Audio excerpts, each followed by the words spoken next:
கால் நீட்டு. இவருக்கு தட்டையான பாதம், அதாவது தட்டையான பாதத்திலே வந்து ஃப்ராக் போட்டு போவாங்க, தவளை பாதம்பாங்க. கால்களோட அமைப்பு வித்தியாசமான அமைப்பு, 1000ல் ஒரு கால் அமைப்பு.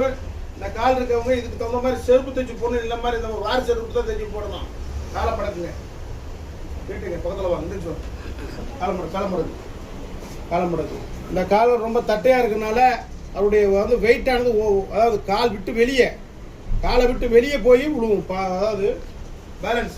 இவருக்கு இந்த மாதிரி தட்டையான செருப்பு தைச்சு போட்டால் போதும் இந்த காலுக்கு, அப்போதான் வலி குறையும். இல்லைன்னா குதிகால் வாதமாக மாறி காலில் நடக்க முடியாதுங்கிறத உண்மை. ஒரு தட்டையான பார்த்துட்டு செருப்பு குறைந்துட செய்கிறோம், அப்போதான் சரியாகும்.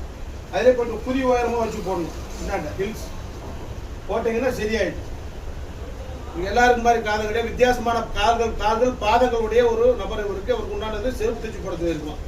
உங்கள் வைத்தியசாலை காலை 5 முதல் 12 மணி நாமக்கல் மாவட்ட பள்ளிப்பாளையத்தில் இருக்கு. இவருக்கு கால்களுக்கு செருப்பு பரிந்துரை செய்ய சொல்லியிருக்கோம். நன்றி, வணக்கம்.